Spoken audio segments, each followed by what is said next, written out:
हाय दोस्तों, आपका शुक्रिया, आपने चैनल को सब्सक्राइब किया और मुझे साथ दिया। वीडियो को लाइक करते हैं उसके लिए बहुत बहुत शुक्रिया आपको। आज भी मैं लेके आया हूँ आपके लिए कुछ information regarding UAE, regarding Dubai से रिलेटेड कुछ इन्फॉर्मेशन है आपके लिए। और ये इन्फॉर्मेशन आपको मैं आज दे रहा हूँ। अभी से हर हफ्ते फ्राइडे आपके उठने से पहले मैं लेके आता हूँ। ये थर्ड एपिसोड है, ये तीसरा भाग है। हर हफ्ते आपको मिलेगा और पूरा हफ्ते का न्यूज़, पूरा हफ्ते का जो इन्फॉर्मेशन है वो आपको मिलेगा। और मैं कोशिश करता हूँ हफ्ते में दूसरा वीडियो भी देने के लिए। वो वीडियो में होगा दुबई जॉब से रिलेटेड या लेबर लॉ से रिलेटेड, ट्रैफिक रूल्स से रिलेटेड, जो हमको काम में आने वाली चीज़ें। वैसे तो एक हफ्ते में बहुत सारे चीज़ होते हैं दुबई में, लेकिन मैं वही चीज़ आप लोगों से शेयर करता हूँ जो चीज़ से हमको फ़ायदा मिलेगा, जिस चीज़ से हमको हमारे लिए भी कुछ काम की चीज़ हो। तो मैं सबसे पहले शुरू करता हूँ। आप कहीं पे गैदरिंग में जाते हैं या कोई पार्टी वगैरह में जाते हैं तो दोस्तों के साथ या अपना खुद का वीडियो या सेल्फी लेते हैं, राइट? लेते हैं सेल्फी। तो ऐसा है, और आप सेल्फी लिया, सेल्फी लेके उसको सोशल मीडिया में डाल दिया, तो आपका पीछे जो आप सेल्फी लेते हैं ऐसे, और पीछे कोई बंदा होता है, वो आप उसका भी आप डाल दिया सोशल मीडिया में, तो उसने जाके कंप्लेंट कर दिया आपको। तो क्या हो सकता है मालूम है? आपको 5 लाख दिरहम तक का फाइन पड़ सकता है। साइबर क्राइम में आता है, आप बिना इजाज़त किसी का वीडियो या फोटो कुछ भी लेते हैं और सोशल मीडिया में शेयर कर देते हैं, तो आप ये साइबर क्राइम में आता है, जिसकी तहत पे आपको 5 लाख दिरहम तक का फाइन आता है। और एक जानकारी है, इन्फॉर्मेशन, आप दुबई में हैं, बैंक में आपका खाता है, आप एटीएम यूज़ करते हैं, पैसे निकालते हैं एटीएम, तो आपको मालूम होगा जब एक बैंक का एटीएम आप यूज़ करते हैं तो दूसरा बैंक में आपको निकालना होता है तो 2 दिरहम एक्स्ट्रा चार्ज लगता है, प्लस अभी तो वैट भी लगता है उसमें, तो 2 दिरहम तक 10 फिल्स ऐसा उसको लगता है अभी के टाइम में। लेकिन कुछ बैंक है, 3 बैंक, जिस बैंक से आप कोई भी नेटवर्क से पैसे निकालें वो उसके चार्ज नहीं लगता है, 2 दिरहम 10 फिल्स नहीं लगता है। वो कौन सा बैंक है? एक बैंक है जिसका नाम है यूनियन नेशनल बैंक, यूएनबी, दूसरा है Abu Dhabi commercial bank ADCB, और तीसरा है हिलाल बैंक। मतलब ये 3 बैंक का कोई भी नेटवर्क का आप एटीएम से पैसे निकालते हैं तो आपको 2 दिरहम एक्स्ट्रा चार्ज देना नहीं पड़ेगा। ये एक खबर में आया है कि ये जो बैंक है ये अभी मर्ज होने वाला है, मतलब एक ही होने वाला है। आई थिंक इसकी वजह से भी ऐसा, तो मर्ज भी होगा तो बड़ा बैंक होगा और इसका एटीएम नेटवर्क सबसे बड़ा होगा। आप बहुत सारे लोग हैं जो यूएई में कुछ क्राइम किया, हो सकता है छोटा मोटा क्राइम किया, बड़ा क्राइम किया और कंट्री छोड़ के भागे हैं। बहुत सारे ऐसे भी केस होते हैं, आपके ऊपर केस पड़ा हुआ है पुलिस में किसी भी रीज़न से। ऐसे भी लोग हैं जो बैंक में पैसे लेते हैं और बैंक का पैसा नहीं देते हैं, अपना मुल्क जाते हैं, तो कंट्री में नहीं आते हैं, इमिग्रेशन बैन होता है और भी बैन होता है, वो है पुलिस उसको केस कर देता है उसके ऊपर। ऐसा होगा तो अभी वो कंट्री में कभी नहीं जा सकते हैं, ये तो राइट। कभी कंट्री में गए तो आपको पकड़ के जेल में होगा, ये एक चीज़ है। लेकिन दूसरा एक चीज़ आपको बताता हूँ, इन केस आपका कोई केस है दुबई पुलिस के साथ अरेस्ट करने के लिए, और आप दुबई में नहीं जा रहे हैं, आप जा रहे हैं दूसरे कंट्री में, लेकिन दुबई आपका ट्रांजिट हो गया, उस कंट्री में जाने के टाइम में ट्रांजिट दुबई लिया, तो ट्रांजिट से भी आपको पकड़ सकते हैं। क्यों पकड़ सकते हैं? क्योंकि आपने उधर कुछ जुर्म किया हुआ है, इसलिए आपको पकड़ सकते हैं। ऐसे ही हुआ, एक बंदा, खालिज टाइम्स में एक न्यूज़ है, कोई बंदा था, वो अपना दोस्तों को शादी के लिए कहीं पे जा रहा था और उसका जगह था तो ट्रांजिट था दुबई, तो उसको दुबई में जो ट्रांजिट में बैठा हुआ था उसमें जाके उसको पकड़ लिया। और इसका डिटेल नहीं आया, और डिटेल आएगा तो आपको मैं दूसरे हफ्ते में फिर शेयर करूँगा। मतलब ये समझना ज़रूरी है, कोई भी क्राइम कभी भी करके उधर से निकला हुआ, भागा हुआ, तो कभी भी पकड़ सकता है, इसलिए ऐसा काम कभी नहीं करना। आपको मालूम है टिकटॉक अभी इंडिया की तरफ जाते हैं, थोड़ा सा टिकटॉक इंडिया में बंद हुआ तो मज़ा आ रहा होगा ना। टिकटॉक बंद क्यों हुआ? क्योंकि टिकटॉक की वजह से बहुत सारे ये क्या बोलते हैं इसको, गलत चीज़ें होने लगे, मतलब गलत वीडियो आने लगे। डबल मीनिंग आने वाला तो था ही, उससे ज़्यादा जो थोड़ा सेक्सुअल हरेसमेंट और ऐसा टाइप का कुछ वीडियो लोग डालने लगे, इसकी वजह से टिकटॉक बंद हो गया। और ऐसे होता रहेगा तो बहुत सारे जगह में डेफिनेटली बंद होगा। और एक चीज़ है, आपको मालूम है जेट एयरवेज बहुत पुराना एयरवेज है और सस्ता भी एयरवेज है, जो अभी बंद हो गया। कल जब मैं वीडियो रिकॉर्ड कर रहा हूँ इससे 2 दिन पहले से अनाउंस किया गया। तो जेट एयरवेज अभी के लिए बंद। क्यों बंद? क्योंकि वो अपना ऑपरेशन कॉस्ट भी नहीं उठा पा रहा है, ऑपरेशन कॉस्ट भी वो नहीं दे पा रहा है। पिछले महीने का सैलरी भी एम्प्लॉय को नहीं दिया, जिसकी वजह से वो अभी सस्पेंड हुआ। सब जितने भी था वो बंद किया। और एक न्यूज़ है कि जो आप जेट एयरवेज का लेकिन और एक न्यूज़ है, इफ़ आप जेट एयरवेज से जो टिकट पहले ही जो बुकिंग किया हुआ है तो वो इतिहाद एयरवेज से ट्रैवल कर सकते हैं। नहीं तो आपको कुछ इन्फॉर्मेशन मिलेगा कि आप कौन सा एयरवेज से आ जा सकते हैं उसमें। और एक जानकारी और एक न्यूज़ और एक इन्फॉर्मेशन है, कुछ दिन पहले की बात है। अबू धाबी में एक बड़ा सुपरमार्केट, बड़ा मार्केट में जो काम करने वाला बंदा है, जो कैशियर है, वो हर दिन शाम को पैसा जमा करने के लिए एटीएम जाता था। एटीएम जाता था, जो कुछ बदमाश लोग होते हैं वो लोग चेक कर रहे थे कभी जाता है, कौन सा टाइम जाता है, तो चेक कर रहे थे।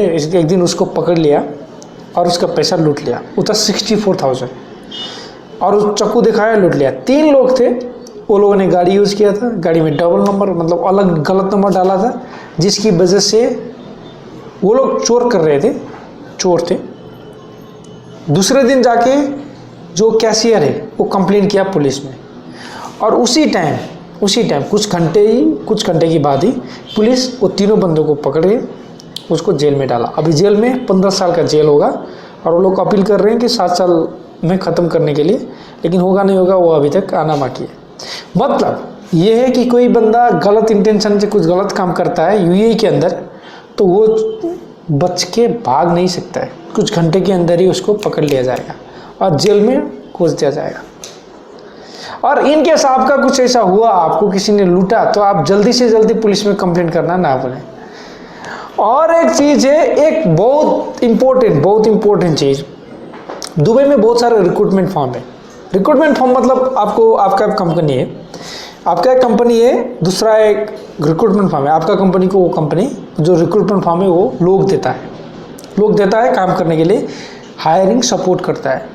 तो ऐसा बहुत सारे कंपनियां हैं। लेकिन आप जो बंदे लोग हैं, आप अभी जॉब ढूंढ रहे हैं, आपको जॉब नहीं मिल रहा है, तो कोई बंदा बोला मेरा रिक्रूटमेंट फॉर्म है, मैं जॉब लगा दूंगा, आपसे 1000 लूँगा या 2000 लूँगा, जॉब लगा दूंगा। ऐसा नहीं होता है। एज अ रूल्स जो काम देता है आपको वही पैसा देता है रिक्रूटमेंट फॉर्म को। जो काम करता है वो पैसा नहीं देना है। आप काम करते हैं ना, तो आपको पैसा नहीं देना, आपको स्किल बढ़ाना है, आपका स्किल डेवलप करना है, आप कैपेबल बनना है, तब जाके लोग आपको ढूंढ के लेके आएंगे ना अपना कंपनी में। ऐसा आपको बनना पड़ेगा। लेकिन हम लोग क्या करते हैं, हम लोग तो कोई एजेंट को पैसे देते नहीं, भाई हमको जॉब लगा दो, ऐसा हम लोग करते हैं ना, ऐसा गलत है। अभी ये आपको जो बता रहा हूँ, ये आप रिक्रूटमेंट फॉर्म है तो आपको भी एक जानना चाहिए। और आप कंपनी है, आप रिक्रूटमेंट फॉर्म को पैसा देते हो तो आपको भी, आपके लिए भी एक अच्छा चीज़ है। यदि कोई भी बंदा आप पैसे दे के हायर किया कोई रिक्रूटमेंट फॉर्म से, तो वो बंदा 2 साल के लिए आप हायर किया था, 2 साल काम नहीं किया, तो आप जितने पैसे दिया था उसका सब पार्टियल ले। आप 6 महीने से कम थी में वो रिजाइन किया, या आपने उसको निकाला, 6 महीने से ज़्यादा काम वो नहीं किया, या तो रिक्रूटमेंट फॉर्म आपको सेम टाइप का दूसरा बंदा देगा, नहीं दे सकता है, नहीं देगा तो पूरा पैसा रिटर्न देगा। यदि वो बंदा, अभी कुछ एग्जाम्पल के साथ मैं समझाता हूँ आपको। एग्जाम्पल ही इधर है, जैसे कोई बंदा हायर किया 15,000 दिरहम में, कोई कंपनी है, आपका कंपनी कोई रिक्रूटमेंट एजेंसी को 15,000 दिरहम देके कोई बंदा हायर किया। वो बंदा ने 15 महीने के अंदर काम छोड़ दिया, 15 महीने के अंदर वो काम छोड़ के निकल गया। अभी क्या होता है, कितने महीने रह गए? 9 महीने। ये 9 महीने के जो पैसे होते हैं 5,625, ये पैसा आपको रिक्रूटमेंट फॉर्म देना पड़ेगा। ये आप रिक्रूटमेंट फॉर्म है तो उसको देना पड़ेगा। एक रूल्स है, ये रूल्स अभी शुरू हो गया यूएई में, तो बहुत सारे रिक्रूटमेंट फॉर्म भी सचेत होकर काम करेंगे, क्योंकि वो लोगों को जैसे भी भाई अभी आया, जैसे भी चलो बंदे दे देते हैं खलास, ऐसा नहीं होगा। वो कुछ कमिटमेंट करवाएंगे, उसको समझाएंगे, देखो उसको ट्रेनिंग देंगे, देखो इतने जाएंगे तो उसको काम करना पड़ेगा 2 साल, ये सब समझाएंगे। और कंपनियां जो लोग हैं वो लोगों के लिए भी थोड़ा अच्छा है, क्योंकि थोड़ा सिक्योर हो गया। मैं एक बंदे के लिए पैसा दिया, बंदा आया, 1 साल भी काम नहीं किया, 1 साल में काम करके निकल गया, फिर दूसरा ढूंढो, दूसरे के लिए पैसा दो, वो भी आके 1 साल काम करके निकल जाएगा, और उसको ट्रेन करो, ये सब लफड़ा आता है ना। एक बंदे लेके आओ, नया बंदा, उसको फिर ट्रेन करो, थोड़ा सिखाओ, फिर थोड़ा आगे बढ़ाओ, फिर कुछ काम करने वाला होता है, कुछ रिस्पॉन्सिबल लेने वाला होता है, फिर निकलता है। फिर दूसरे बंदे को पैसे देके हायर करो। ये जो लफड़ा है इसमें से थोड़ा सा लोग अभी बचेंगे। और एक चीज़ है, मैं 5000 वाला भी बताया, अभी एक चीज़ है, ये चीज़ मैं बताता हूँ आपको टिप्स के बारे में। आप रेस्टोरेंट में जाते हैं, कभी कभी आपके खाना खाते हैं, खाना खाने के बाद जो बिल होता है, बिल का आप पैसा पे करते हैं, तो कभी उसमें ज़्यादा सा कुछ पे करते हैं, आप पैसे ज़्यादा देते हैं, टिप्स एज अ टिप्स देते हैं या नहीं देते हैं? कोई लोग देते होंगे, कोई लोग नहीं देते होंगे। एज अ रूल्स यूएई में कोई ऐसा रूल्स नहीं है कि आपको टिप्स देना ही देना पड़ेगा, लेकिन आपको बहुत सारे लोग, एक गल्फ न्यूज़ का पूरे गल्फ न्यूज़ ने एक आर्टिकल ही लिखा था, इसके बेस पे मैंने आपको बता रहा हूँ। यदि आपको अच्छा लगा, आपको पसंद आया बंदा, तो क्या करेंगे, आप टिप्स देंगे। कोई बंदा है, आप सुपर मार्केट में सामान खरीद किया, सामान खरीद करने के बाद आप ट्रॉली के बाहर निकल रहे हैं, कोई बंदा आता है, आपका ट्रॉली लेके धकेल देता है, आपका गाड़ी तक लेके जाके वो सामान रख देता है, तो आप खुशी से उसको कुछ पैसे देते हैं एज अ टिप्स। आप रेस्टोरेंट में खाना खाया, आपको कोई सर्व किया, अच्छा सर्व किया, तो आप खुशी से उसको देते हैं, वो होता है टिप्स। लेकिन ऐसा ज़रूरी नहीं है, कोई अच्छा काम नहीं कर रहा है तो उसको देना ज़रूरी नहीं है यूके में। लेकिन कुछ कंट्रियाँ हैं, जैसे यूके हो गया, यूएस हो गया, उधर एक कल्चर है और ये कल्चर उधर से आया। कुछ साल पहले तक यूएई में भी था कि एक सर्विस चार्ज देने का जो चलन था, सर्विस चार्ज गवर्नमेंट की तरफ से सर्विस चार्ज का एक रूल्स था। अभी वो रूल्स नहीं है 2010 के बाद। लेकिन अभी आपको बताता हूँ, आप काम करते हैं रेस्टोरेंट में या कहीं पे जो सर्विस सेक्टर में, तो अभी होगा क्या, आप ऐसा काम करते हैं तो आपको अच्छा तरीके से क्या करना है, बिहेव करना है लोगों को, थोड़ा मुस्कुरा के, थोड़ा खुश होके, ताकि लोगों को अंदर से आना चाहिए, नहीं यार इसको तो मैं टिप्स देता हूँ क्योंकि तो अच्छा सर्विस दे रहा है मुझे, तो ये अंदर से जब फीलिंग आता है ना लोगों को, तब जाके आपको सर्विस देगा, सर्विस टिप्स देगा। तो यही चीज़ है, आज मैंने कुछ चीज़ें आपसे शेयर किया। आई होप कि इसने आपको कुछ फ़ायदा होगा, आप में कुछ इन्फॉर्मेशन मिला, कुछ फ़ायदा होगा तो आप चैनल को सब्सक्राइब करें। हर हफ्ते 2 वीडियो में रखने का कोशिश करता हूँ। एक वीडियो आपका जॉब से रिलेटेड होगा, दुबई लॉ से रिलेटेड होगा, ट्रैफिक ड्रॉ से रिलेटेड होगा। दूसरा एक होगा जो हफ्ते के पूरा हफ्ते में एक न्यूज़ होते हैं, जो न्यूज़ आता है उसमें से जो हमारे लिए यूज़फुल हो सकता है, हम उससे कुछ सीख सकते हैं, हम उससे कुछ जानकारी ले सकते हैं, तो ये चीज़ आपको मैं शेयर करता हूँ।